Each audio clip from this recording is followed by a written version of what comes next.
Welcome to the Mom Owned and Operated Podcast, the podcast about moms and for moms, where we have candid conversations about running a business, raising a family, and remembering ourselves. I'm your host, Rita Suzanne, a single mom of four, digital strategist, and provider of no-nonsense business strategies and tactics. Hi, I'm Rita Suzanne, and today I have my Let's start all over. Hi, I'm Rita Suzanne, and today I have my guest, Jessica, with me. Jessica, I'm so happy to have you on. Please tell everyone all about you, your business, and your family. Well, thank you. I'm really happy to be here. My name is Jessica Covington. I opened fit-ology, health coaching for ADHD, several years ago after discovering my son's diagnosis. I jumped into all the research I could find, trying to figure him out and how to help him, and quickly realized a number of things. The first was how familiar it all sounded, which is what led to my own diagnosis about a year later. The second was that I was looking at all of it through sort of a physical fitness, body-mind connection lens.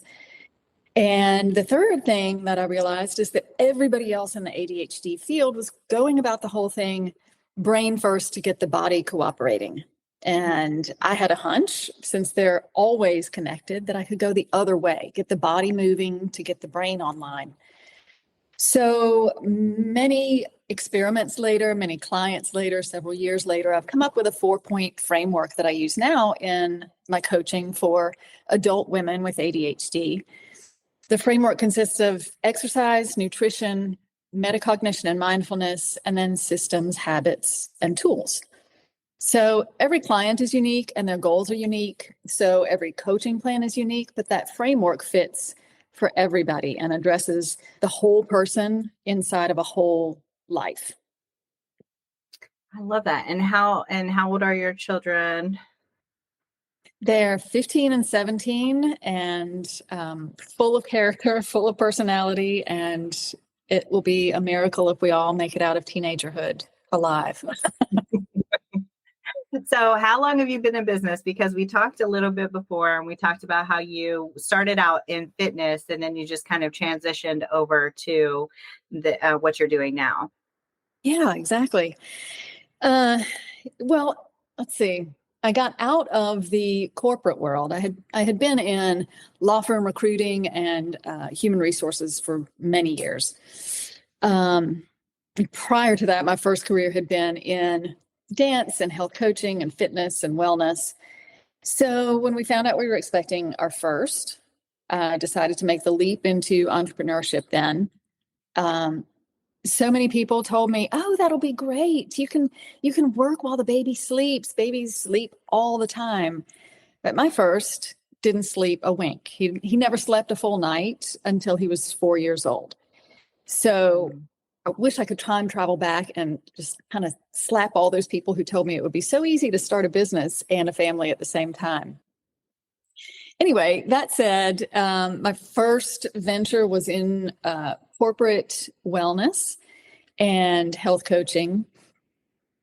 But when my son was diagnosed, that sort of consumed everything and became my life, partly because of him, but partly because I found it so interesting. It was fascinating. And then my own ADHD sort of explained everything about my life and how I had gotten to that point, feeling the way I felt, thinking the way I thought.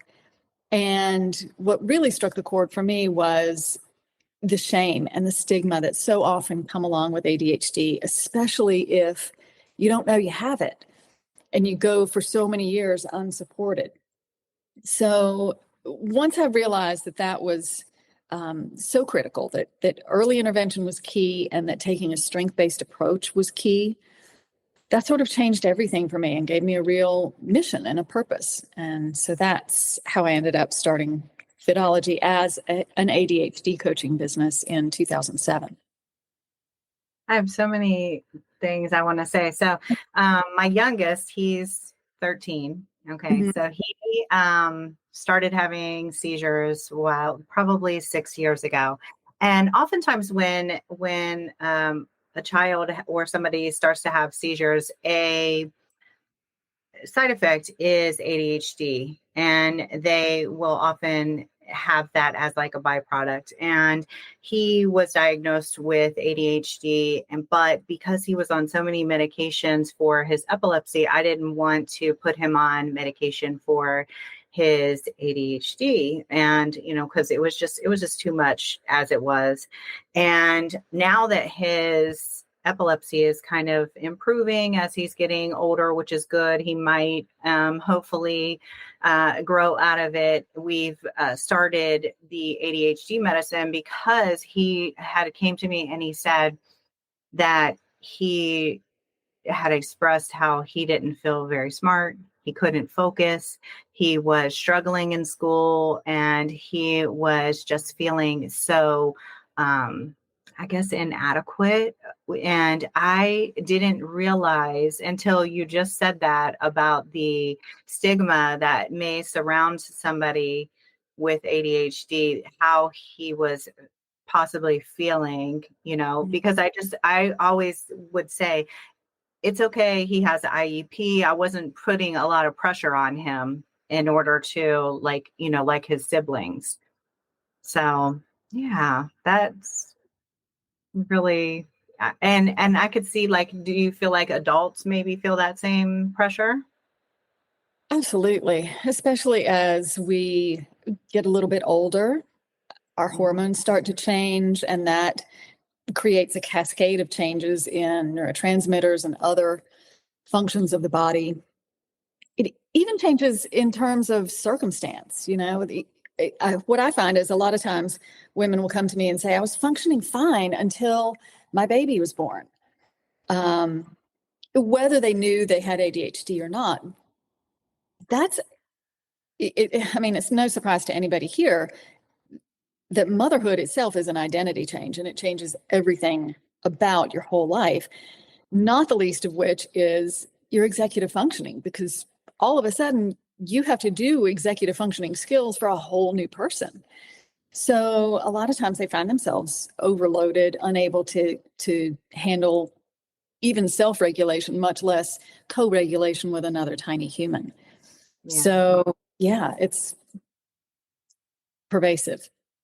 What, because I know that I've heard a lot of people say that a lot of entrepreneurs have signs of ADHD, Yeah. but what are some of the signs of ADHD? Because I feel like, we probably have them just because we are all over the place. Yeah, I think there's a huge overlap there. I like to think of it as being born with the how hard could it be gene, because we tend to, in some cases, minimize the risk that's involved and maximize the potential benefit. That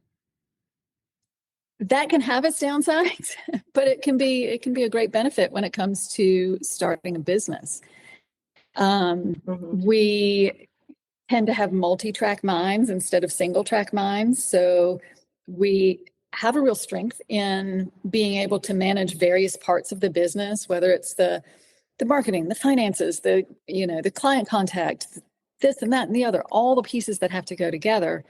Somehow we're able to keep all those plates spinning, sometimes better than others. It doesn't always work perfectly, but not only are we able to do it, I think it gives us kind of a charge.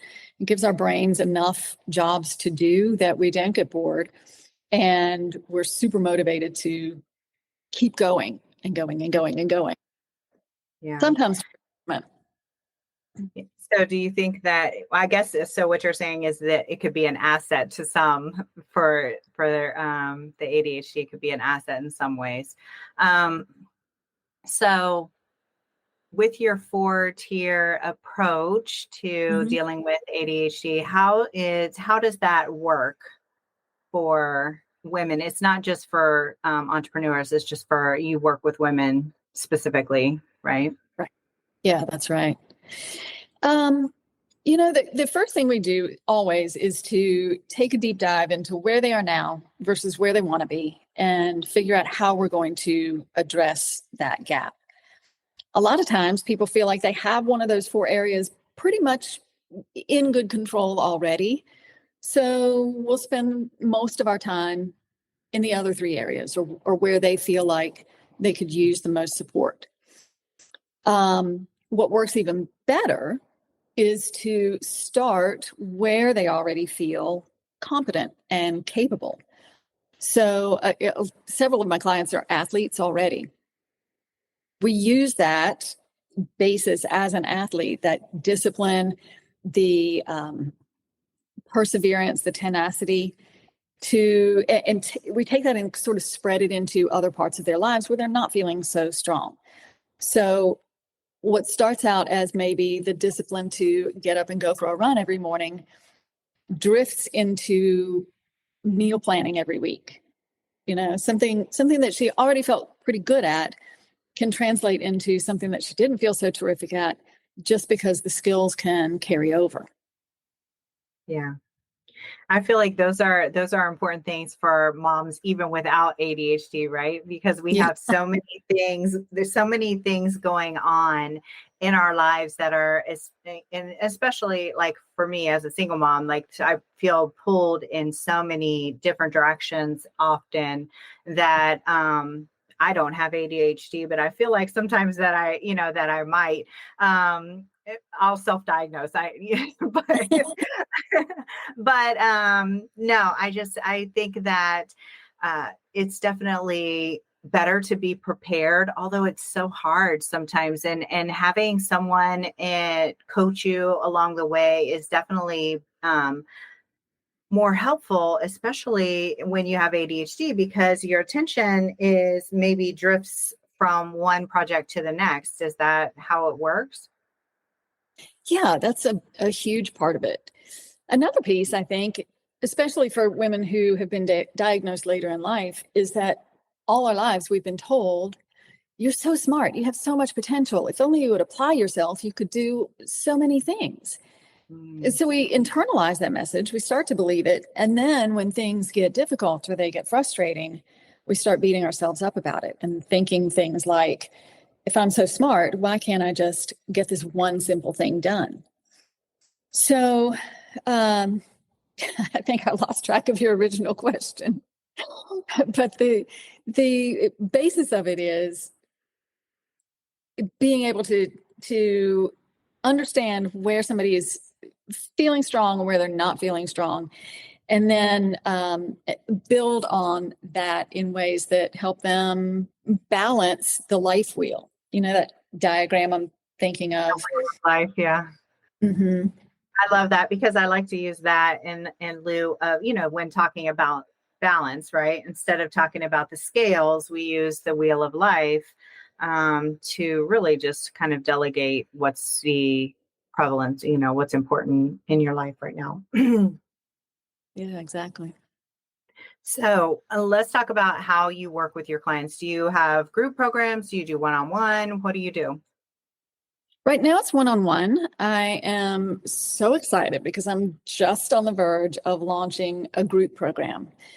It's going to be really exciting, not only because it brings people into community and gives them support of a group of like-minded people, just like them, but also it makes it more accessible to a greater number of people, something that's really important to me. I don't want coaching just to be for, the top Right. top earners or whatever. And I'm going to have a fantastic library of content that is accessible anytime to anybody. So no matter what their schedule is, it'll be short little bites of information that they can take, grab onto, and use right then and there. I'm a huge fan of practicality. I don't like to include a bunch of fluff. I want you to be able to take something and act on it right away. I love that. I'm like that too. I like no sugarcoating, and I like things to be very succinct, and let's just get to the point, and let's make it happen. Okay, so let's talk a little bit about It's a lot different because, you and I have kids that are teenagers. So we have a lot more freedom in our lives and our businesses with, versus someone who has younger kids. So let's talk a little bit about, balance. And, since we already just kind of hit on the wheel of life, let's talk about what you're doing for your self-care and what are you doing, to kind of for you. Mm, that's such a good question. And I have to keep it front of mind all the time. Otherwise, it just so easily slips to the back burner. Yeah. I have a solid morning routine that really keeps me grounded. I make sure that I'm not looking at my phone for at least the first 30 minutes of the day. First thing I do after I grab my coffee is go outside and try to get a look at the sunrise. If it's up by then, sometimes it's not. But that early morning light viewing is really important to me. While I'm there, I like to do a visual focus exercise that helps improve my perception of time. Mm. And from there, usually there's at least one person awake. If there's not, I can go straight into meditation. If there is, then I have to take a break to do breakfast and so on, because I really do. Even though they're teens and they say they don't need me, I want to be present. I want to be there when they head off for school or off to their days. Beyond that, a lot of my self-care is exercise, which sounds crazy to some people because for so many people it feels like work, but for me it's fun. So I just came from a workout actually and managed to fit in a dance class right after. So that's about what it looks like for me. I love exercise too. It's definitely releases a lot of my stress. Mm-hmm. So, whenever I have a moment, that's what I choose to do, in my spare time. So I completely understand that. I love listening to people's morning routines because, they're always so different. And, it's always so intriguing to hear what people do. And nighttime routines are cool too, to hear what people are doing outside of like, this is the skincare routine that I do. It's like, which I love to hear too. Okay, so since a lot of the moms who listen to this podcast are business owners, but some of them are aspiring business owners, I like to ask a question about if someone came to you and they wanted to start their own business, what would be your advice for her?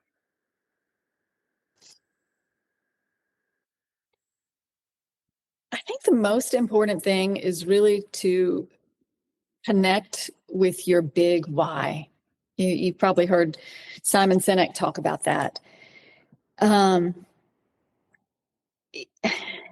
think it's so important to find a bigger reason outside yourself and a bigger reason outside the paycheck. In fact, I was just talking to my son about this the other day. He's very business minded. He's an entrepreneur at heart. And he was stressing about, well, how am I going to do this and how am I going to make money? And I said, just for a minute, forget the money. Find out what you love to do, get really good at it, and the money will come. The money follows because people will always pay you for something that you are really good at and passionate about. So if you can find that bigger reason outside yourself and outside the paycheck, I think that just covers so many things. It keeps you going through the rough times. It gives you purpose and passion. It gives you an instant connection point with people who need what you do or have or make. And really just, it makes the whole thing a whole lot more fun when it actually means something to you more than just the money. Yeah. I always say that the main driver is typically, time and financial freedom, but there has to be a why underneath that, right? There has to be a reason, a driver for you, especially in the hard times, right? Because time and financial freedom both take time, right? And so it's such a long journey and it's such a hard journey. And so if you don't have that why in the background kind of driving you and pushing you forward, then I think that that's a reason why a lot of people are not able to sustain a business long term, because they're not able to kind of push through those harder times. Mm-hmm. That's true. Our grandparents were right. There really is no free lunch. You've got to work hard. You've got to work for it. And that heart-centered reason is what gives you the fuel to do that. Yeah, running a business is so hard. It is, being an entrepreneur is just such a long journey. And I think that oftentimes people will see online these pictures of, people sitting on the beach or by the pool, and they'll think, oh my gosh, that looks like the dream life. Or they'll see somebody saying like, create digital products, you're going to be a millionaire. And, digital products are the last thing that you create, because you have to create an audience first. You have to do all of these things beforehand. And so, it's such a journey. And I think that if people were really honest about how long it actually takes to get there, then I think it would be a lot easier for people to understand, and not come in with unrealistic expectations of what it's going to be like when you start a business. Anyways, my rant is over. And So, Jessica, tell everyone where you are online. Where are you on social? Where's your website? All of the things. Oh, my goodness. The best place to find me is fit-ology.com. So that's FIT-OLOGY.com. And that has links to every place else. On Facebook, it's fit-ology, no hyphen, ADHD coach. I don't even remember the others. But it's okay. I'll link them all below for you. So where do you spend the most of your time though? Where are you at online? On Facebook? Yeah, probably Facebook. My kids tell me I'm an old lady, but that's the way it goes. That's where my people hang out. I was going to say, you go where your audience is, and if they're on Facebook, then that's where you are. So, thank you so much for hanging out. It's been so great chatting with you and learning more about, adult ADHD and just kind of, thinking about it from a different perspective. I appreciate you coming and sharing with us. Thank you so much. I'm loving the podcast and so excited by the work that you're doing in the world. So thank you for being here. Thank you. And there you have it. I want to encourage you to remember that being a mom who runs her own business is not easy. We all struggle, but just keep moving forward and don't forget to make time for yourself. As moms, we are usually the first thing to go to the bottom of the list. If your business is overwhelming you and you need real solutions, not just some sugar-coated suggestions, apply to work with me at ritasuzanne.com/apply.